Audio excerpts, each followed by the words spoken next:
अस्सलाम वालेकुम नाज़रीन, क्या हाल है। हमदर्द से दवाखाना पाकिस्तान की जानब से प्रोफेसर हकीम नज़ीर अहमद चौधरी आपकी खिदमत में एक बार फिर हाजिर है। आज मैं आप लोगों से शेयर करूंगा कि एलोपैथिक अद्वियात के असर क्या हैं, इफ़ेक्ट और री इफ़ेक्ट जो के बाद में होते हैं, जिनको कई लोग साइड इफ़ेक्ट भी कहते हैं। एलोपैथिक अद्वियात हमें लेनी चाहिए, ज़रूर लेनी चाहिए, लेकिन बिल्कुल प्रॉपर जो डॉक्टर से रिकमेंड होती हैं वो लेनी चाहिए। प्रैक्टिशनर्स या अज़ख़ुद अद्वियात का इस्तेमाल नहीं करना चाहिए। जब हम अज़ख़ुद अद्वियात का और वो भी स्पेशली एलोपैथिक का इस्तेमाल करते हैं तो हमें फ़ायदे की बजाय नुकसान ज़्यादा हो जाता है।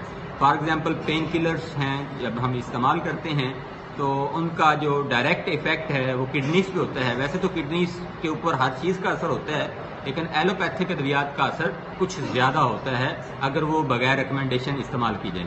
तो मेरी आपसे गुजारिश है कि जब भी आप एलोपैथिक अद्वियात इस्तेमाल करें, चाहे वो टैबलेट्स हैं, सिरप्स हैं या कैप्सूल्स हैं या फिर इंजेक्शंस हैं, तो हमेशा रिकमेंडेड डॉक्टर्स जो कि प्रोफेसर्स हैं उनके फार्मूले के बगैर आप कभी भी उनको इस्तेमाल ना करें।